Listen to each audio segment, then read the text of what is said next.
সকাল সকাল লেবু দিয়ে এটা খাওয়া শরীরের পক্ষেও খুব পুষ্টিকর। তোমার চোখ কই?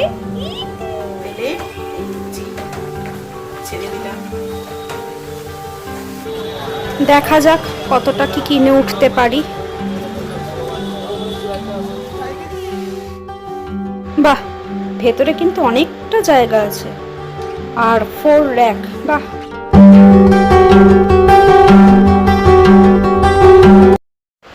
আমার সারাটা দিন মেঘলা আকাশ বৃষ্টি তোমায় দিলাম। গুড মর্নিং বন্ধুরা, কেমন আছো সবাই? আশা করছি সবাই ভালো আছো, সুস্থ আছো আর সাবধানে আছো। প্রথমেই আমি গান গাইলাম কারণ থাম্বনেল দেখে তোমরা বুঝতেই পেরেছো আজকে কী নিয়ে ব্লগটা। হ্যাঁ, আজকে আমি সারাটা দিন কিভাবে কেমনভাবে কাটাই সেই নিয়েই এই ব্লগটা করছি। তো সকালবেলা উঠে লেবু টেবু কেটে গরম জল বসিয়ে দিয়েছি। আসলে সকালবেলায় প্রত্যেক দিনই আমি উঠেই আগে খালি পেটে চিয়া সিডস খাই, সেটা একটু ঈষদুষ্ণ গরম জল, তার সাথে এই লেবুর রস চিপে আর একটু মধু দিয়ে। এটা শরীরের পক্ষে খুব পুষ্টিকর। আর একটু যারা হেলথ কনসিয়াস তারা এইটা খেলে একটু ওয়েটটাও, আমি শুনেছি, জানি না, আমার এখনও পর্যন্ত হয়ে ওঠেনি, তো ওয়েটটা একটুখানি কম হয় আর কি। তো দেখা যাক আলটিমেট আমার ওয়েট কমে কিনা।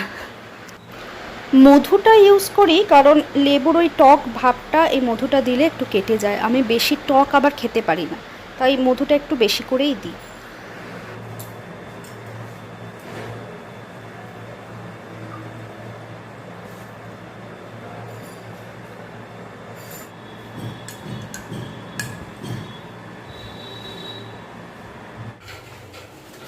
তুমি উঠে বসে আছো, কাউকে ডাকোনি তুমি?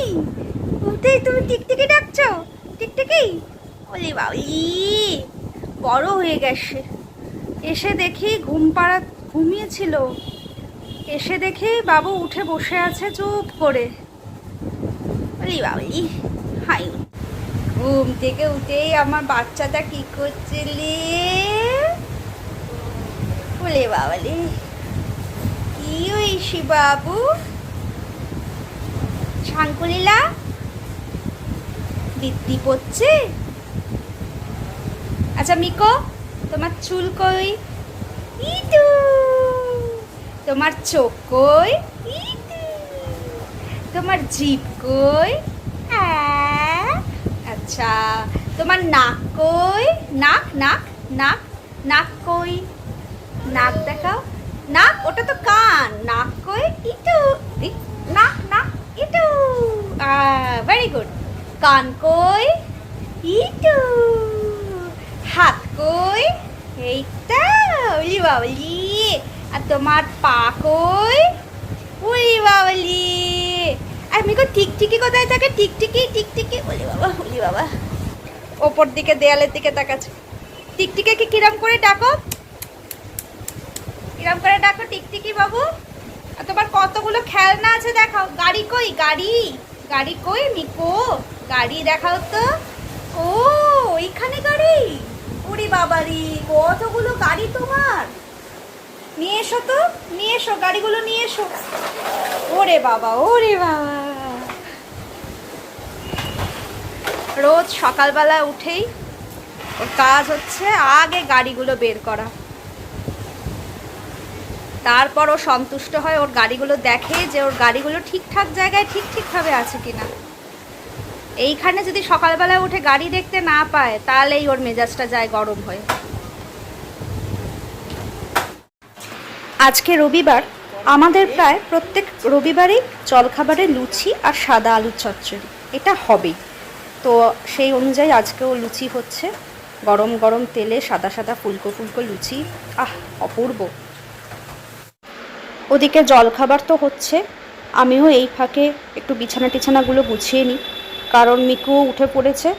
তো এবার বিছানা টিছানা গুছিয়ে ভালো করে ঝাঁটফাট দিয়ে তারপর জলখাবারটা খেয়ে স্নান করে পুজোয় যাব, তাই একটু তাড়াহুড়ো করছি।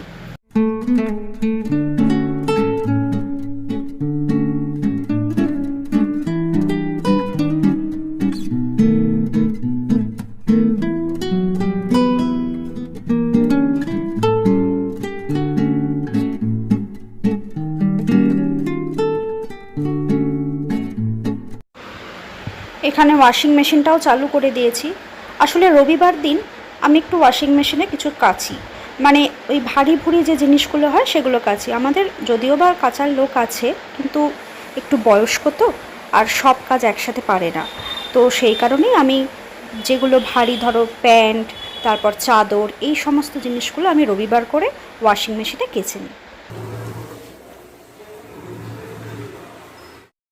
ব্রেকফাস্ট চলে এসছে ইতিমধ্যে। আজকে হয়েছে পনির, আলু, ক্যাপসিকাম, গাজর দিয়ে একটা তরকারি, লুচি আর ডিমের অমলেট। তো চলো চটপট করে ব্রেকফাস্টটা কমপ্লিট করি, এরপর স্নান সেরে তারপর পুজোয় যাব। ওদিকে আমাদের ওয়াশিং মেশিনের কাচাও প্রায় শেষ। এবার ট্যাপ ড্রাই করতে দিয়েছি, কারণ বর্ষাকাল, তাড়াতাড়ি জামাকাপড় শুকোচ্ছে না, তাই জন্য একটু বেশি করেই ড্রাই করে নিচ্ছি যাতে একটু তাড়াতাড়ি শুকিয়ে যায়।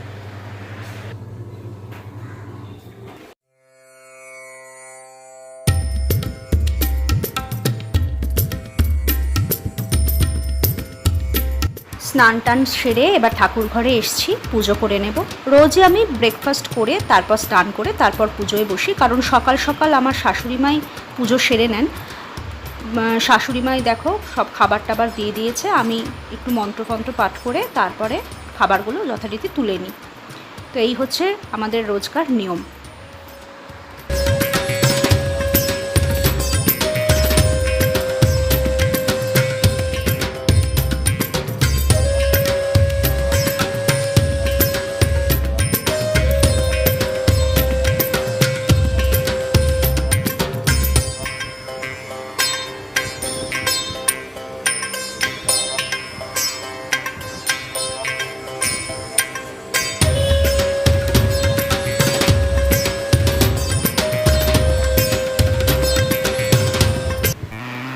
এবার মিকোকে স্নান করাবো, এটাও একটা যুদ্ধ পর্ব।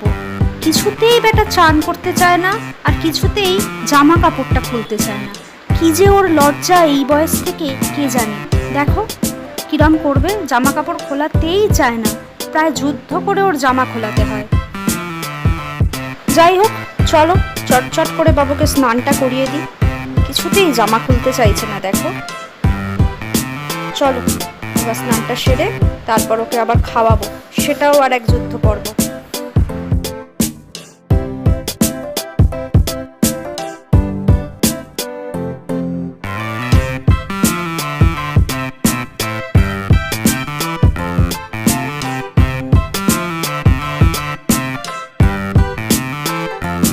চলো একটা যুদ্ধ কমপ্লিট করে এবার আর একটা যুদ্ধে নেমে পড়েছি। এবার খাওয়াবো। আজকে চিকেন হয়েছে। বাবুকে এখন মোটামুটি আমরা যা খাই সেটাই খাওয়াই, শুধু ওরটা একটু লঙ্কার গুঁড়োটা বাদ দিয়ে তারপর আমাদেরটা যেরকম লঙ্কার গুঁড়ো দেওয়ার সেরকম হয়ে যায়, কারণ ডাক্তার বলেছে আমাদের মতন করেই ওকে খাওয়াতে। আর ও দেখি বেশ খেয়ে নেয়, ওকে এখন সেদ্ধ সাদ্দা দিলে কিচ্ছু খেতে চায় না, জানো কি পাকা ছেলে হয়েছে, আর ঝাল ঝুল বেশ পছন্দ করে। তবে ইদানিং দেখছি মাংসের থেকে মাছটাকে কিন্তু বেশি পছন্দ করছে। যখনই দেখি ভাতটা খেতে চায় না, যেই মাছ খা মাছ খা মাছ খা এরকম করি, অমনি দেখি বাবু খেয়ে নেয়। আসলে ওর বাবাও কিন্তু ভীষণ মাছ ভক্ত। দেখতে হবে তো কার ছেলে। খাওয়া দাওয়া কমপ্লিট, জলের বোতলটা মুখে নিয়ে নিয়েছে। এটা আসলে কিন্তু ওর নেশা, এটা নিয়েই ও ঘুমোয়। যাই হোক, ওর আম্মার সাথে ও ঘুমিয়ে নিক, আমরাও ওখানে লাঞ্চে বসে যাই। আজকের লাঞ্চে আছে মাছের ডিমের বড়া, চিকেন, আর কালকে রাত্রিরে আনা হয়েছিল মাটন কিমা, সেটা একটু নিয়েছি, আর টক দই উইথ জাগেরি পাউডার। চলো লাঞ্চ করে নিই তাহলে। সন্ধেবেলা আমি আর সৈকত একটু বেরোলাম। আসলে রবিবার দিনটা যদি সৈকতের ছুটি থাকে তাহলে চেষ্টা করি একটু বেরোনোর। সারা সপ্তাহের ক্লান্তিটা এই 2 ঘন্টার মধ্যেই যেন অনেকটা কেটে যায়।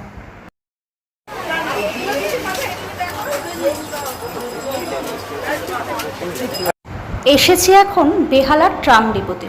মার্কেটটা শুধু ঘুরে দেখছি আর অবাক হয়ে যাচ্ছি। তোমরাও দেখো কি সুন্দর, আর কি যে নেই এই মার্কেটটায় আমি ভেবে পাই না। অনেকে বলে গড়িয়াহাট এখান থেকে কাছে, যা গড়িয়াহাট থেকে ঘুরে ঘুরতে যেতে খুব ভালো লাগে, কিন্তু বেহালা চত্বরেই যখন এরকম সুন্দর সুন্দর আমি দোকান পেয়ে যাচ্ছি তখন অত দূর আর যাবো কেন। এই দেখো ইন্ডিয়ান সিল্ক হাউস, অনেক বড় বড় শোরুম রয়েছে এখানে, আরও সামনে এগুলোই সব পাওয়া যাবে।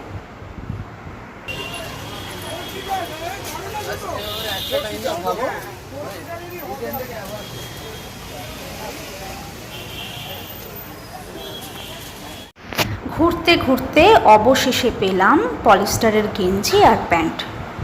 সারা বেহালা চত্বরে সমস্ত বড় বড় শোরুমে শুধু ছেলেদের পলিস্টারের গেঞ্জি প্যান্টটাই পাওয়া যাচ্ছে, কিন্তু মেয়েদের কোথাও পাওয়া যাচ্ছে না। তাই ওখানেই একজন লোক বলল যে আপনি দিদি কোনো স্পোর্টসের দোকানে যান, সেখান থেকে পাবেন।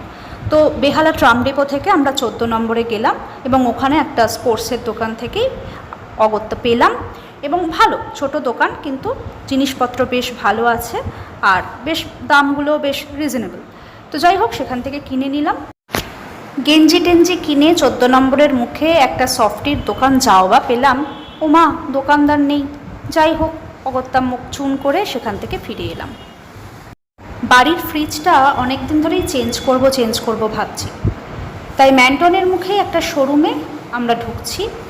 দেখি এখানে কীরকম কি ফ্রিজ পাওয়া যায়, কীরকম কি তার প্রাইস লিস্ট। চলো দেখি। 29,600 টাকা পড়ছে।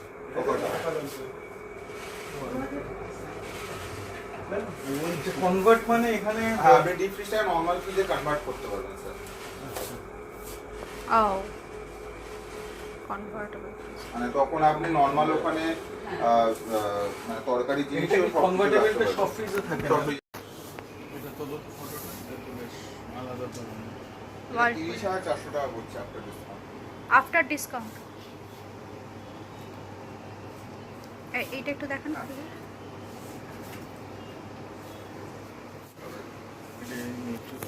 আবার এটা একটা ঠিক মানে বাস্কেটটা আপনার ফিক্সড আছে, ওখানে প্রিন্টেড আছে, ওটা স্টিল হবে। আমি স্টিলই নেব। এই ফ্রিজটা আমার খুব পছন্দ হয়েছে।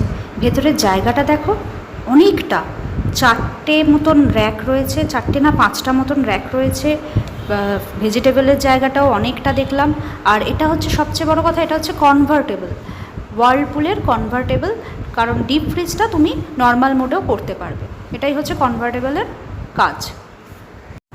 বেরিয়ে গেলাম শোরুম থেকে। মোটামুটি ফ্রিজ তো পছন্দ হয়েছে। এবার বাড়িতে গিয়ে একটু কথাবার্তা বলি, শাশুড়ি মায়ের সঙ্গেও একটু আলোচনা করে দেখা যাক যত তাড়াতাড়ি সম্ভব ফ্রিজটা চেঞ্জ করে নিতে হবে।